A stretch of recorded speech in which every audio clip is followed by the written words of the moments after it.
would it be possible that taxi drivers who spent at least 8 hours and probably more per day finding their way around a very complex environment would actually, through time, change the structure of their brain? Older adults are demanding more and more of themselves. So this incredible demand that we're seeing from the older population in maintaining their cognitive abilities places a burden on science to understand what we can do to maintain these critical and fine-tuned cognitive abilities. We're beginning to understand that the ability to maintain these processes is dependent upon how much you're using them. The function of the visual system is to extract information from the environment using the pattern of light that falls on the retina. And people often ask about the fact that vision is piecemeal and it uses tricks. All of those observations are a reflection of the fact that the whole function of the visual system is to extract information. Our brain is an extraordinarily powerful filter and integrator of all the information that we get through the outside world. Every moment of our lives, we make decisions based on information derived from our senses. This information gives us the cues that we need to survive and thrive. But what if we could do something to dramatically impact these abilities? What if we harnessed the tools of neuroplasticity that we have at our disposal? What if the brain ultimately holds the key to our independence? Join me as we explore the possibilities and future of brain fitness, sight, and sound.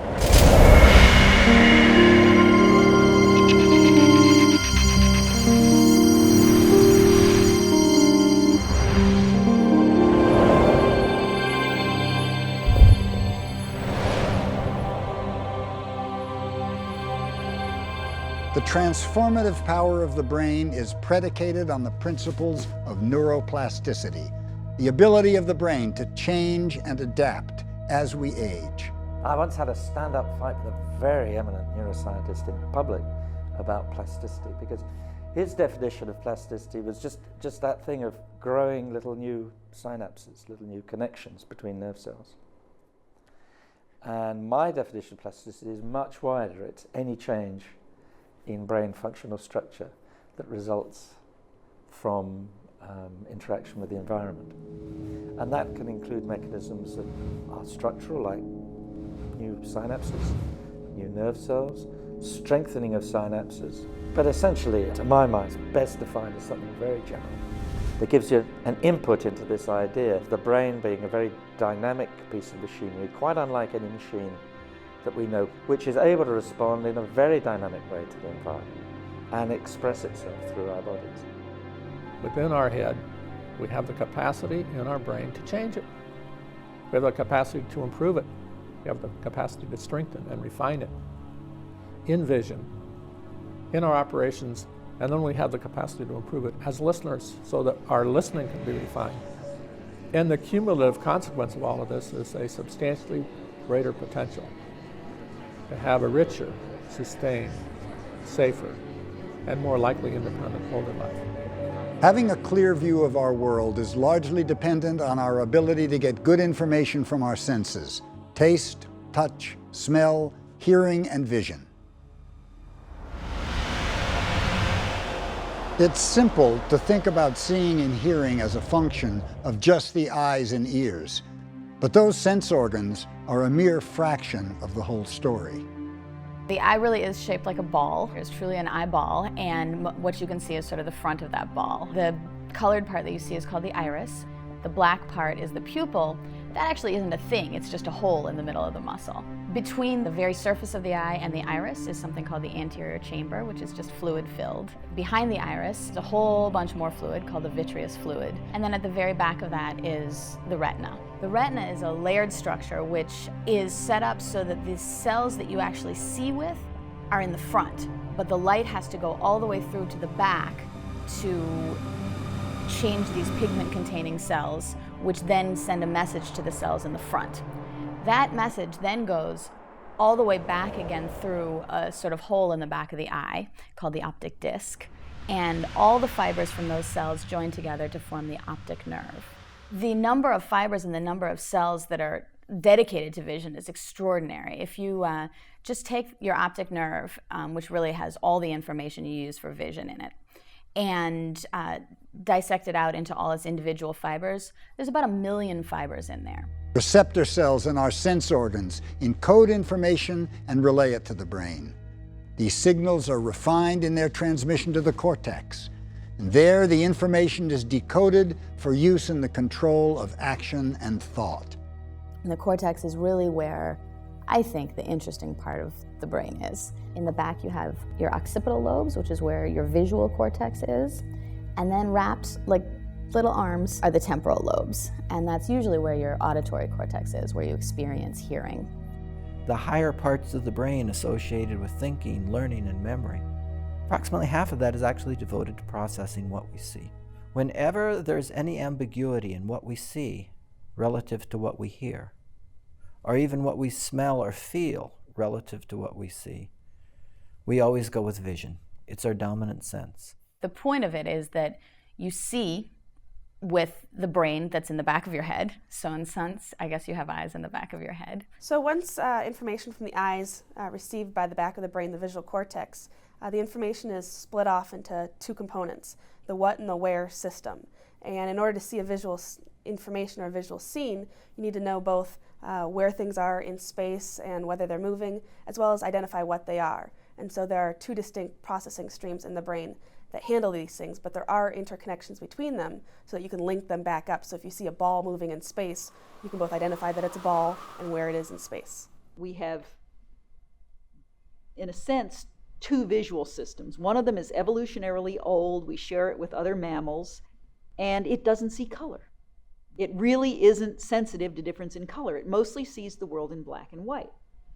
And this part of our visual system is important for navigating through the environment, spatial organization, depth, distance, motion, and then our object recognition system, the part of our visual system for seeing faces, for seeing color, for recognizing objects in much finer detail, that system is very sensitive to color.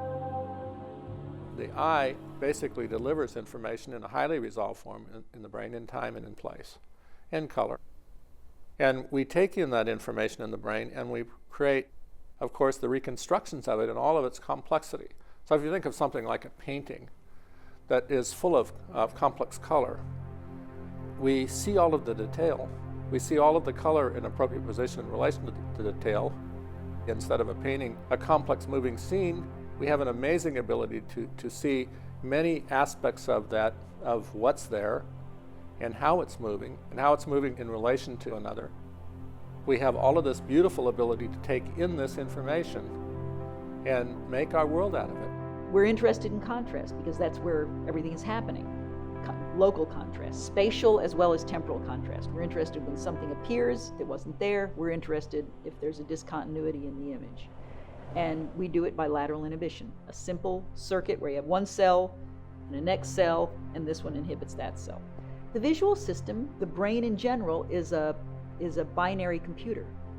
Cells either fire or not. They're either excited or not, and inhibition can cancel excitation. And so you've got these very simple little elements to work with. And that's what's fun about neurobiology and physiology in general, is figuring out how you can get these complex response patterns from these really simple circuit elements. And when you think about the task for the visual system, you immediately are led to the view that if the visual system didn't change throughout our lifetime, it really wouldn't work very well. The yellowing of the lens increases as we get older. Less and less short wavelength or blue light reaches the back of the eye. If we weren't able to readjust our vision for those changes, then what would be called white by, say, somebody aged 35 would be distinctly yellow for a 70-year-old. This is a form of neuroplasticity. The function of the visual system is to extract information from the environment using the pattern of light that falls on the retina. Visually, you've got two flat retinal images. how do you take two flat retinal images and extract all this information about distance and depth? Well, your visual system uses things like perspective, the fact that things that are farther away subtend smaller angles on your retina. That's geometry, but your visual system uses that to tell you something about distance. Relative motion, so things that are, when you move your head back and forth, things that are nearer move more than things that are farther away. And stereopsis, which is the fact that you've got two eyes, they're separated by a few inches, so they see the world from slightly different angles. And your visual system uses the difference in those two images to calculate distance and depth.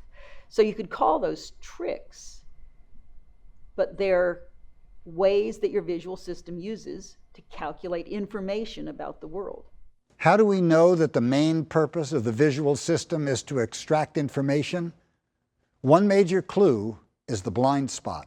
The blind spots are the parts of the retina where the optic nerve leaves the eyeball, and so there are no photoreceptors right there. If I close one eye, I could put my finger in a place where I can't see my finger, and then I can see it again, and I can't see it, I can see it, I can't see it, I can see it, I can't see it, I can see it again.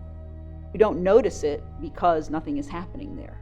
And your visual system is all about extracting information, and it doesn't care about places where nothing is happening.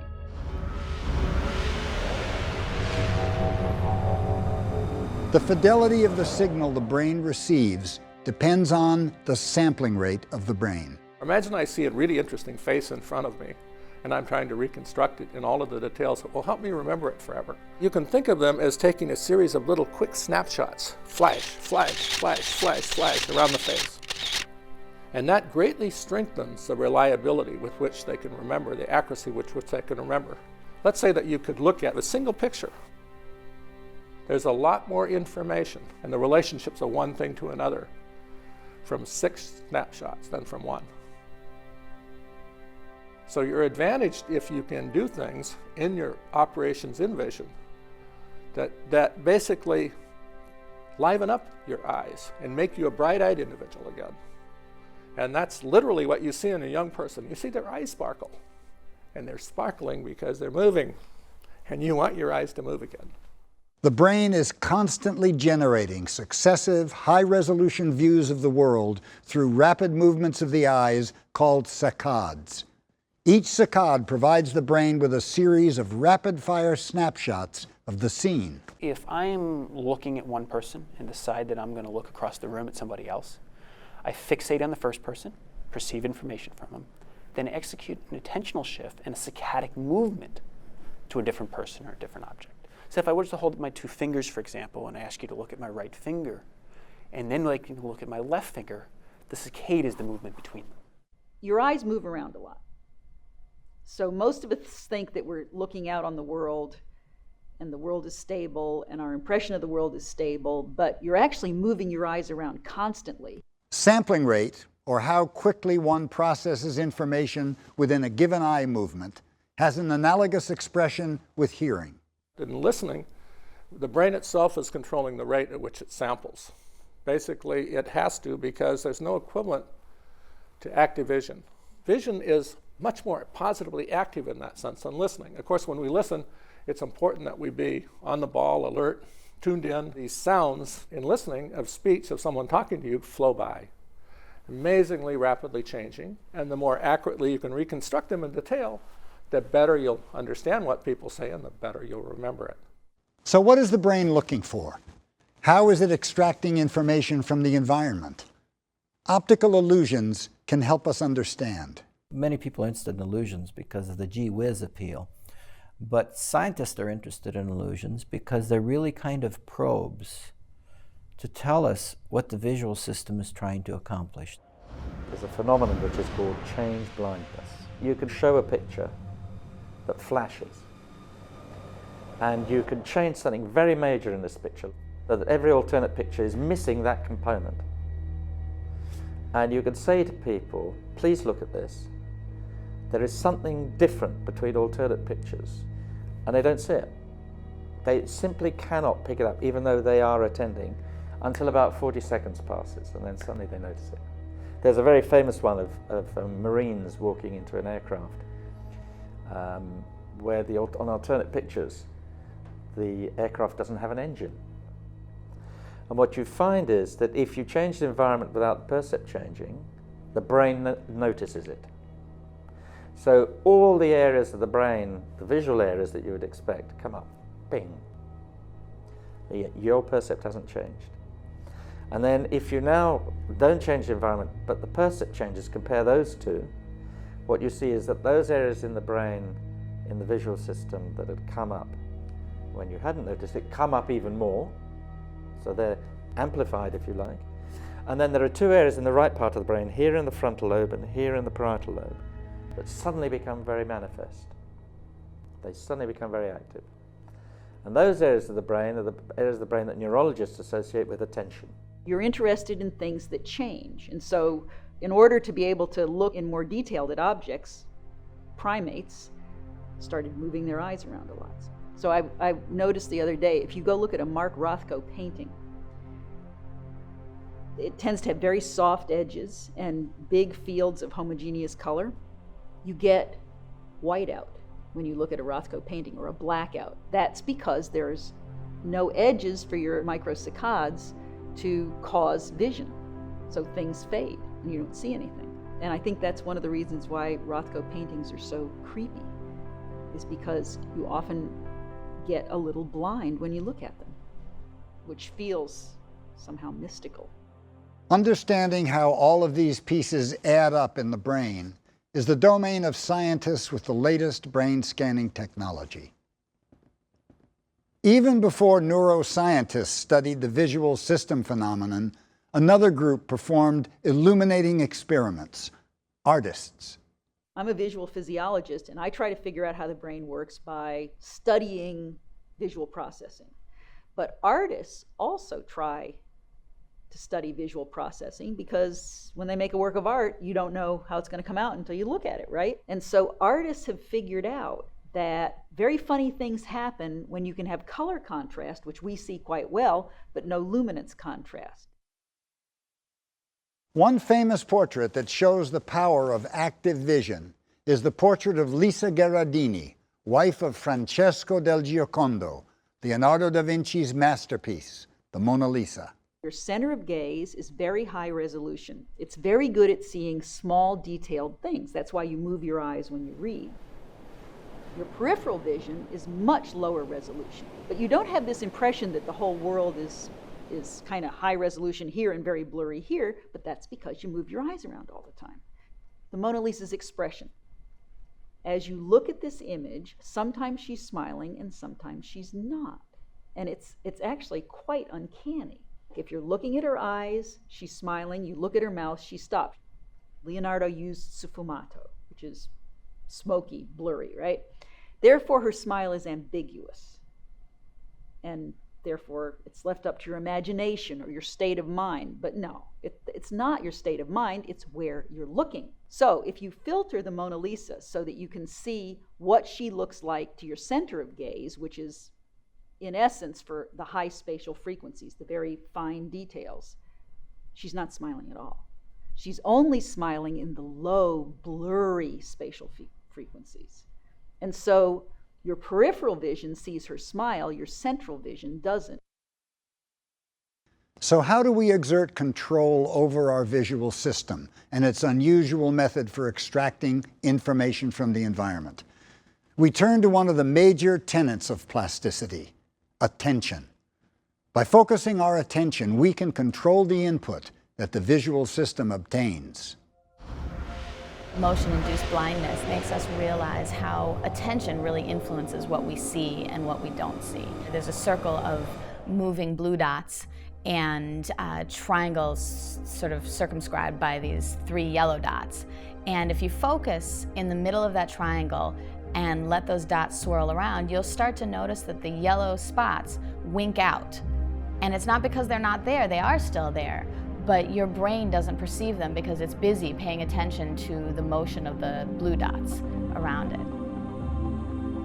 Another thing that comes out is that of all the things that are constantly impinging on our sense organs, so be it the skin, the smell, vision, hearing, and so on, Imagine every single one of those millions of receptors are constantly being bombarded by signals, but we're not aware of them.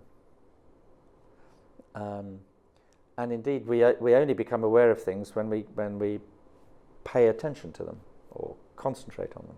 Our plasticity in how we perceive the world, our visual experience in our environment, exists at many levels. So it exists at the level of perception and our ability to identify or detect things around us. But it also exists in terms of our attention and our memory of our visual world.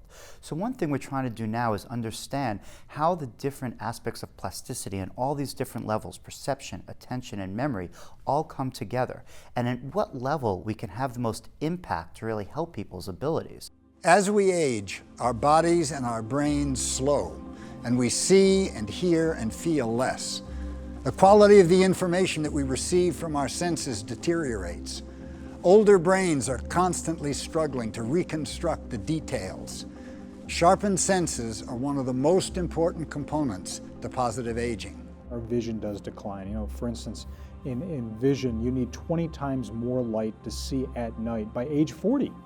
To see as well as you did at age 20 on the road. So when next time you're driving down the highway at night, don't curse the highway department for not painting the lines. The lines are just fine. It's your vision that may be the problem. With hearing, for instance, do you know that research done by the folks who design digital hearing aids and on a cutting edge of acoustical technology know very well that most of us will go 10 years without a hearing aid, longer than we actually needed it. But in those 10 years, we've actually rewired our brain not to hear, or not to hear well. So it's not just about missing the conversation.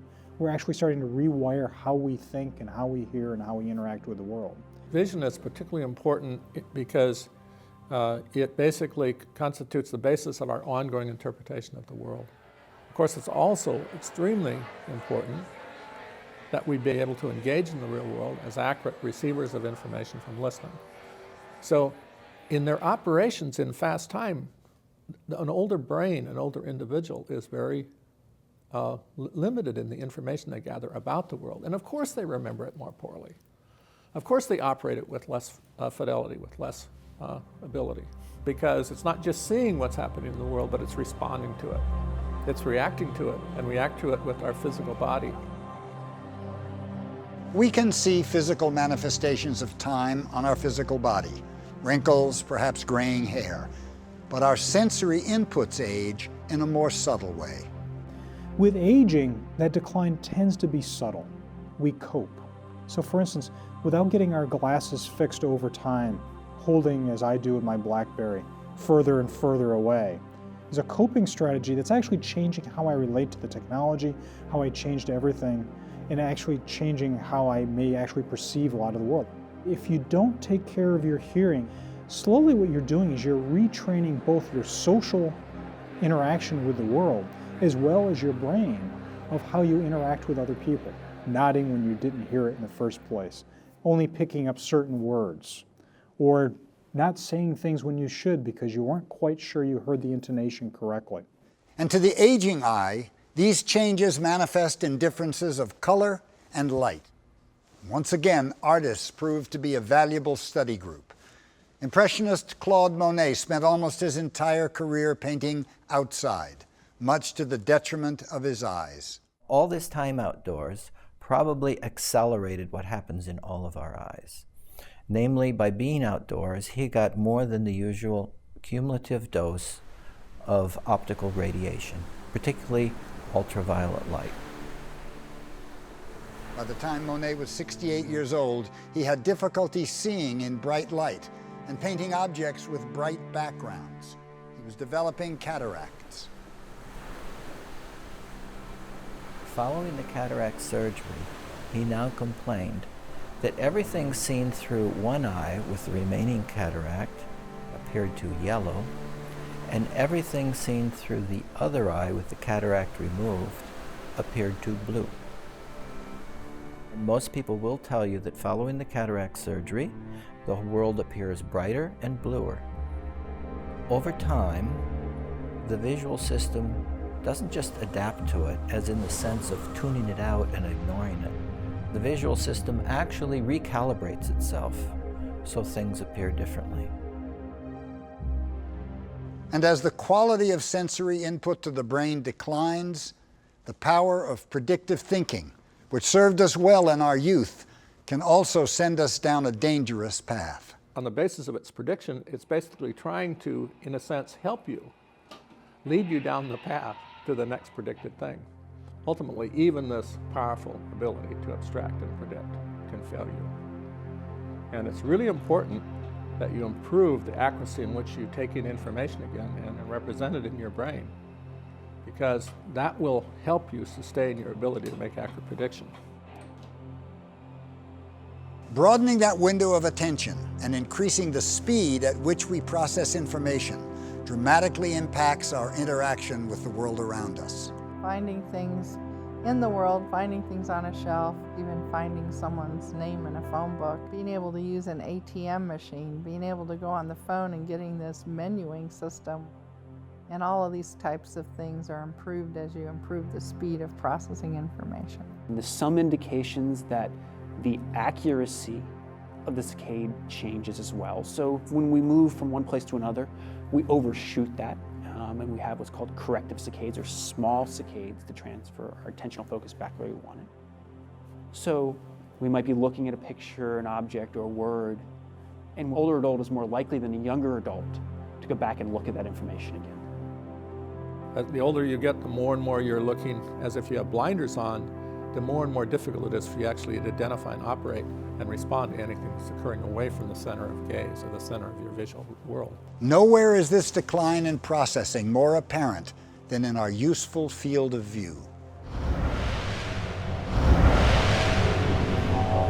Useful field of view. It's a term that describes just how much interpretable information a person can absorb during one brief glance. As we age, the amount of information that we can gather from our useful field of view decreases. Like many aspects of life, we're gradually contracting the world that we're dealing with and its complexities to simplify it by negative plasticity. One of the things that's happening is we're moving our eyes much less aggressively. On the basis of that, we're getting much less practice in our brain in making decisions about what's happening out here. We're becoming weaker and weaker at responding to things. All of these abilities are weakening basically because our operations of the dynamics of how we're sampling information in the world are slowly deteriorating. As we age, we think the whole world has gotten quicker or everything's moving faster, and we tend to attribute it externally rather than what's going on within us. Part of our useful field of view absorbs not only what we see directly in front of us, but what we observe in our peripheral vision, a critical component in the task of driving. We know that as drivers are engaged in different cognitive tasks, they perceive the world differently. They limit off portions of their peripheral visual field. The useful field of view we know declines with age. The brain limits the amount of information flow through the eyes. And it does that by allowing me to focus on the primary area I'm interested in, but chopping off more of the areas in the peripheral visual field. We live in a high-speed world, and it's really important that we see things in our peripheral vision and respond to them at high speed. The peripheral visual field is where I detect motion, where I'm looking at objects that may become threats. If we look in those objects less, if we're perceiving the surrounding world less, there's obviously implications for safety. Older drivers who have problems on the useful field of view test are more than twice as likely to be involved in an automobile accident in the next 5 years. The contraction of the useful field of view impacts every aspect of mobility as we age. If you can think back to when you were 16 and you got your driver's license, and the very first time you went out in the car by yourself and how free you felt, or maybe the first time in your life and that independence you felt. And we carry that with us, regardless if we remember that or not. And often when an older person is faced with the possibility of having to not drive, we're taking away that freedom, that independence. Useful field of view is not just about mobility and independence. Maintaining it is also critical to remaining connected to the world.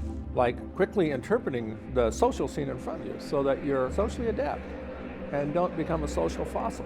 It's about quickly interpreting the things in your medicine cabinet so that you know what goes with what on the basis of critical information that's coming to you from your vision and reconstructing those things and their relationships. It's in a million things that require active vision, that require that you really quickly and efficiently sample the information in front of you, and you really see the world more completely, more holistically, and you don't have half of the world go by unseen.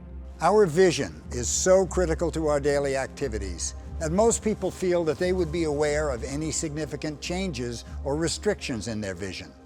But the signal degrades over time so that loss occurs gradually in subtle ways. We think if we are losing our vision, if we're going blind, we would know that. But the way our brains work, which is really cool actually, is that we have a natural blind spot that we never notice because our brain fills in all of the information that's missing in our blind spot. So we don't notice that the blind spot is there in our everyday life. So what can actually happen is you can lose your vision, but your brain continues to fill in the information for you and you don't notice those losses. These changes sneak up on you. And in part, they're hidden from you because operationally you're still in there because you're so good at operating these abstracted levels in which you're guessing, you're predicting, you're making complex judgments based upon very lousy information. You're so good at that because you have so much experience. And the brain is a master at that. It's substantially what it's constructed to be good at. Driving the brain to change and expand the useful field of view is not about taking in more detail. It's about attending to important details and ignoring distracting elements. Our perception is influenced by our attention, but there are two types of attention. One type of attention is our goal-directed attention, and that's what we're going to define as top-down. That's the attention that you choose, the focus of what your goals are in your mind. Then there's the other type of attention.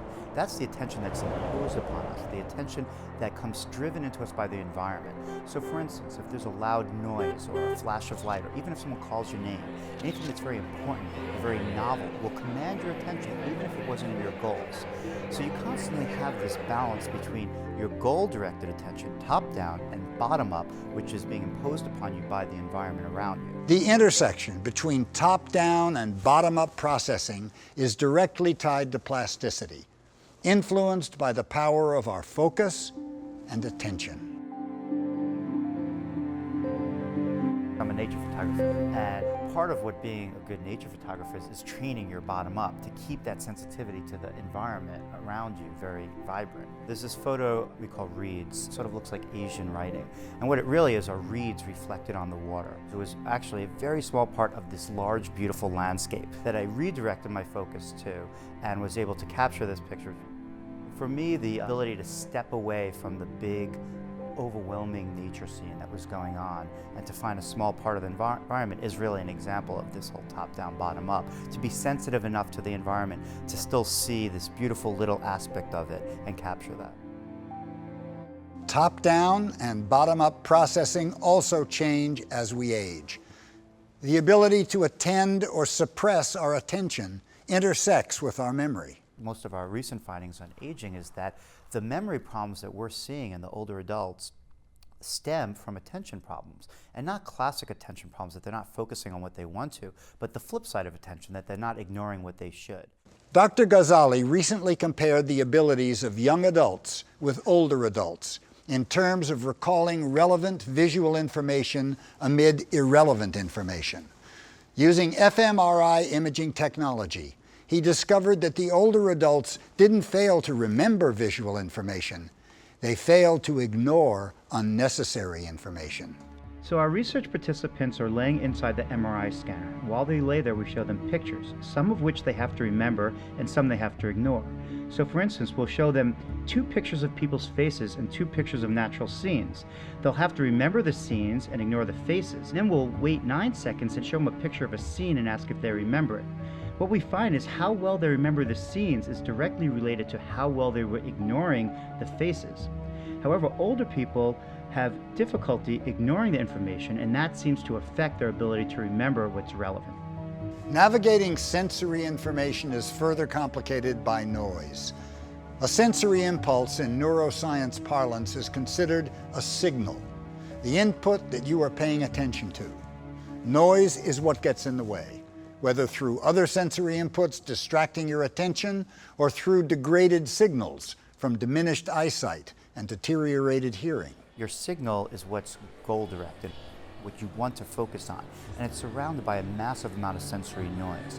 And your ability to create a very high signal-to-noise ratio is critical for all higher cognitive functions, such as memory, attention, language. And that balance seems to be affected in aging by an increase in the noise or a decrease in the ability to suppress noise. We can't control the quality of our hearing. Our hearing can deteriorate, but what we can do in our brain is get the most out of it. We can refine and sharpen our listening at any point in life to increase the accuracy of the information that we receive from listening. In attempting to understand the challenges that confront us as we age, neuroscientists have devised a practical model that encapsulates the pitfalls. It demonstrates signal-to-noise difficulties, while at the same time shows the problems with establishing a balance between top-down and bottom-up processing. There's something called the cocktail party effect. So when you're at a party, you're having a conversation with someone and they're talking to you. They might not be the loudest voice in the room, right? There's a lot of other things going on, visual information, auditory information. All these things are pulling your attention away from your goals of having a conversation. So the signal is their voice, their face, their body language. And that's what you're trying to tune to. The noise is the vast majority of the information around you. So your ability to focus on your goals, that top-down directed, driven focus that's essential for you to have that conversation, is balanced by suppressing that bottom-up information, the loud noises in the rooms, the drinks being pushed together, all the other sounds in the room that are pulling you away from your focus. And that's critical. If you can't do that, you would not have a very interactive conversation. It would definitely take a hit, and you would not be able to remember it as well. When you were young, you would pretty much remember the faces of the individuals that you're with. You could come up and associate later with the names that are associated with the faces. You'd carry that away with you in a relatively vivid memory that endures for a substantial period of time. And now that you're 60, or you're 70, or you're 80, you have less and less ability to come up with that. You just can't remember it. Improving the quality and quantity of the information we receive through our senses strengthens our brains and improves our ability to navigate the world. One of the most powerful tools for engaging our neuroplasticity is attention. Focused, results-driven attention can literally enlarge parts of our brain. The hippocampus, a small, centrally located, seahorse-shaped part of the brain, is where we synthesize sensory information and package it into memories. The hippocampus seems to be very central to memories in general. And the reason for that is its connections with the whole of the cortex. It's very deep in the brain. It has connections through the cortex, right from the frontal through the parietal, down temporal regions, occipital regions. So it's got a lot of inputs. The hippocampus is where you're hanging memories in place. You're putting them on your chalkboard so you know what goes with what. It's the basis of reconstruction of the scene, the places in front of you in their 2 and 3 dimensions. And it's a really good thing to continue to grow, and a really bad thing to neglect or allow to wilt. Dr. Frakowiak and his colleagues at the Wellcome Trust Center for Neuroimaging in London became curious about the relationship of the hippocampus to visual memory. To explore this association, they had to find the right test group, and after much searching discovered that the perfect population was right outside their door. We were talking about memory, and down the road were coming these little scooters with plexiglass fronts with a map. And these are guys who are training to get their taxicab license. People training to be London cab drivers are said to be on the knowledge. London Business School to the Thistle Selfridges Hotel. Off you go. I want the call. Yeah. Okay. Go. I'm going to leave this on my right, Sussex Place. I'm going to go right into outer circle. Leave it by. In fact, they're learning the whole geography of London. And then suddenly, click. My God, visuospatial memory. These guys have to remember things in space, relations in space. They have to remember routes. It appeared that we had a captured population, and we had people who were at various stages of learning about the geography of London. Studying for the London taxicab driver license involves spending sometimes 7 days a week for 3 to 4 years, learning landmarks, street direction, and other geographical points in the complex London city area.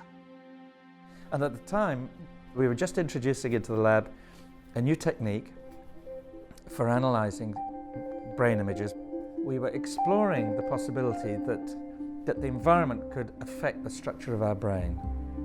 That depending on what we did, we could develop particular parts of our brain that were specialized for particular functions. The hippocampus growth was related to the repeated visualizations of the mental maps that the drivers construct in their mind's eye. I can see this map in front of me. You know, when I did the knowledge, I had a map on my wall at home for nearly 2 years, and it was like, you know, it was part of the family pictures. It was the map of London. And now I can recall that map at any time. We made a correlation between how long you'd been in the profession and how large this part of the hippocampus was on the right side. And it was a clear relationship. The longer, the bigger. It's always nice to know that I've got something bigger than everybody else has got. The power of plasticity is changing our brain, driving it in either a negative or a positive direction. There's an old Spanish saying that habits are first cobwebs and then cables. Are we supporting our aging senses, or are we further entangling them? Even in extreme circumstances, when senses are lost or compromised in some way, scientists, researchers, and inventors have stepped in to give the brain additional tools to help itself. These are called sensory substitution devices, and they're founded in the roots of plasticity. Sensory substitution devices are predicated on the idea that the brain is plastic, that even though one region of the brain came into this world wired to be visual cortex, to take signals from the eye and figure out what they mean, that another region came into this world with the destiny of being auditory cortex. Well, sometimes it doesn't work out that way. If you have ear damage and therefore no signals are arriving at the auditory cortex, if you lose your eyesight and therefore no signals are arriving at the visual cortex, well, then what can you do to restore that sense? The idea is that even if your visual cortex is not receiving signals from the eye, it's still there. It's still, waiting to be given an assignment. Based on pioneering research by Dr. Paul Bakirita, a small group of researchers and scientists at the University of Wisconsin-Madison developed devices to take advantage of the ability of the brain to rewire itself. This technology has been an immense gift to the thousands of people affected every year by vestibular disorders or balance problems that can be caused by disease or stroke. These individuals are sometimes called wobblers. 4 years ago, I had viral meningitis and encephalitis. I was in a coma for 10 days. I almost died. And went for balance testing and found out that I had lost the vestibular system on the right side of my body.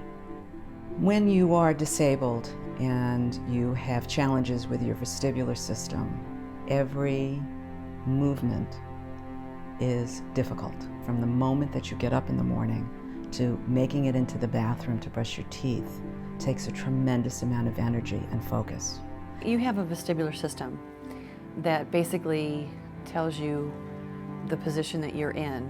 And if that system is not working correctly, you don't get that feedback. So when you use the brain port, it provides that information for you. Electrical signal is in the center of the array. And then once they close their eyes and they start to fall, they can feel the signal move to that side. And then they use the information that they get on their tongue to correct their balance. The BrainPort balance device's residual effects point to the ability for the brain to rewire itself in regard to the sensory input it receives. Initial benefit is using it while it's on. But then as they build up that residual effect, they start to stay balanced without the device. And so the goal is not to have the patient have this thing hanging around their neck all the time. It's to use it for training and then put it down. I walked in with the cane because that's what I needed so that I could compensate for no balance on the right side. And after several days, I didn't need the cane anymore. And my youngest daughter, who was in Ecuador, had called to find out how I was, and I had told her that I no longer needed the cane, and she started crying on the phone. This technology is also being implemented to allow the perception of visual information for the blind. The BrainPort works by taking a visual scene from a video camera. Our cameras are currently head-mounted, and translating that into a tactile image displayed on the tongue. The BrainPort vision device substitutes touch information in the brain with visual data. So whatever the video camera sees as a white pixel, we present as a strong stimulation on the tongue. Whatever the camera sees as a gray pixel, we present as a medium level of stimulation. And any pixel that's black, we present as no stimulation. So you feel the shape of the objects that the video camera is seeing. And so we're painting pictures, dynamic pictures, on the tongue. I had what they call Stickler syndrome. That weakened my retinas. They detached, they tore, they wrinkled, they disintegrated, and by the time I was 10, I was totally blind. Well, you have this little 1.5-inch square array that sits on the upper surface of your tongue, and you've got what appears to be vibrations, and the more intense vibrations are the things that you're actually looking at: lines, doors, windows, and certainly they will move in real time, the actual speed with which the object is moving, or with the actual speed with which you're approaching the object. Very similar to the way a sighted person's visual system works. You know, our eyes get tons of information, and yet we're not overwhelmed by that amount of information.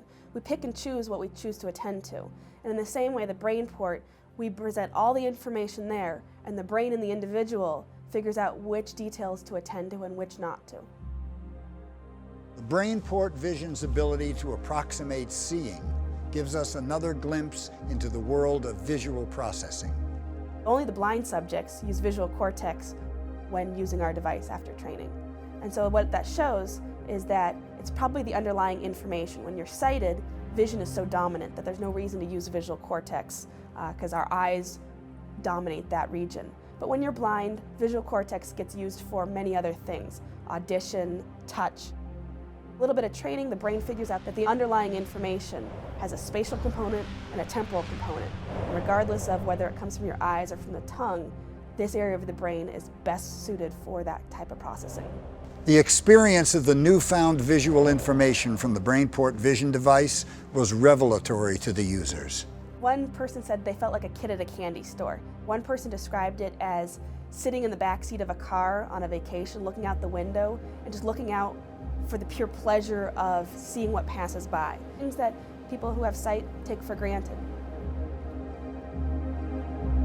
Our powerful brain plasticity gives us control to maintain the skills that we have and even regain some we've lost. These skills are the key to maintaining our independence. To live our lives to the fullest under our own control is the goal of every older person. We can achieve this by following the 5 keys of independent aging. Key number 1, keep what you have. By keeping what you have, you take stock in the skills and abilities that you've taken a lifetime to master. And then you strive to keep yourself physically in a position where you can continue to learn and engage yourself in positive plastic brain change. Impairments of vision are one of the most feared consequences of aging, because when you lose your vision, you often lose your independence, and it's rather daunting to ask ourselves, oh, what will we do if we lose our independence? And so maintaining good health is paramount to maintaining good vision. It's clear that both diet and exercise play a big role in keeping the brain sharp as you get older. Maintaining your physical health also means taking some simple precautions to protect your senses. Sunglasses are very important. Most people are familiar with the effects of too much sunshine on your skin and how it may accelerate aging. I believe the same thing occurs within the eye. And we have some evidence for that. These shortwave sensitive cones had a reduction in sensitivity compared to the eye with less ultraviolet exposure. 5 years of additional exposure to ultraviolet light in this form, on average, produced the equivalent of about 30 years of normal aging. Key number 2, be socially active. The idea of having an impact personally and socially is extremely important to your physical health and your mental well-being. So continue to learn, engage as many people as possible. As we age, our social networks tend to be smaller. If anything, we should fight to make them larger. We're social creatures, and operating socially demands that we have the ability to successfully interpret what's happening with the other members of our species that are communicating with us. Life is miserable when we can no longer interpret our social circumstances that are conveyed by conversation. Key number 3, maintain focus and attention. Engaging yourself in situations where there is a lot of information and information that needs to be focused on, other information that needs to be ignored. Pushing your cognitive abilities to the max all the time will benefit you in your everyday interactions. I can train you to increase your field of view, but how about training yourself? How about thinking about more aggressively, trying to look at the things that are beyond the things directly in front of your gaze? And how about trying to be more engaged in the environment, in the scene in front of you as a habit? How about re-engaging your vision actively, aggressively, to reconstruct your abilities, to reinvigorate and refine your abilities to take in the details of the fabulous visual world in front of you? Key number 4, utilize the power of positive plasticity with regards to attitude and effort, by being ready to learn and making the task strenuous enough to make a difference in your brain. Your good behaviors have to be, on some level, purposeful and effortful. So when you make them purposeful and effortful, then the brain understands that you're serious, and that's what leads it to change. Key number 5, don't accept decline as inevitable. We shouldn't just accept visual losses or cognitive losses, but I believe that as science advances, that we will be able to intervene and avoid loss. And even, I think now, we can intervene and reverse loss. When we start thinking about aging and decline, we should be aggressive about our aging. We should be aggressive about life to be able to seize the capacity we have to maintain that capacity. We always made jokes about having senior moments, that it's just a matter of getting older and being forgetful. What I'm hoping, and what I'm seeing to a certain extent with baby boomers, is that they are unwilling to go down without a fight. I think the biggest challenge for older adults as they age is to settle. And what I mean by to settle is that they assume that because they're older, they have to settle for less. Less sight, less hearing, less money, less social interaction. The new future of old age should really be based not just on expectations for better, but demanding better. Demanding from yourself, from your family, from companies, and from governments as to how to extend life, not simply to extend age. As we've seen and heard, our senses play a critical role in the story of our lives and ourselves. Maintaining our senses keeps our brain more finely tuned. The quality of this information is critical because this is how our memories are built. And these memories are important in creating the reality we experience. Our plasticity in how we perceive the world, our visual experience in our environment, exists at many levels. So it exists at the level of perception and our ability to identify or detect things around us. But it also exists in terms of our attention and our memory of our visual world. I can reconstruct in my mind's eye the image of my grandmother. My grandmother died in 1973. I can move across her face. I can see her glasses when she wore glasses. I can see her in almost every detail. I can hear her voice in my mind, and I attach it to her. And you can do that. You can look back at her and you can say, that's my grandmother. Or you can look in at the details and you can move to the corner of her cheek or chin. You can see her hair. I can see her glasses. And we have this amazing ability to reconstruct our world in every detail like that in our minds. An important aspect of this is that place and time represent a sort of fabric upon which we hang our memories, in which we record information. And it's a fabulous aspect of our visual behavior and experience, also our listening, because basically we also attach our listening, what we heard happen in those moments, on that same fabric of place and time. And that is the basis, that's the primary basis of our reconstructing a model of our world. Our model is full of those reconstructions. Of course, the sum of these reconstructions is, guess what? Us. You know, it's us. It represents our history. It represents how we define ourselves. All of this information that we've stored on this rich fabric of place and time is the essence of what we understand, know, believe, what we are. It's the essence of what we are. It's a great personal treasure. It's our chest full of gold, right? And it's one of the great advantages of being older. We've loaded it, right? So it's so valuable if we can figure out how to sustain it. Who we are, maintaining that sense of who we are, is what brain fitness is all about. Fine-tuning our auditory processing keeps us more aware, more able to interact socially, and more capable of capturing valuable information. Enhancing our visual processing expands our view of the world, keeps us engaged, alive, and vital. The sum of our senses come together in these full-color, wide-screen memories that become our history. They form the rich tapestry of our lives. Holding on and expanding this as we age is our greatest treasure and the ultimate goal of brain fitness.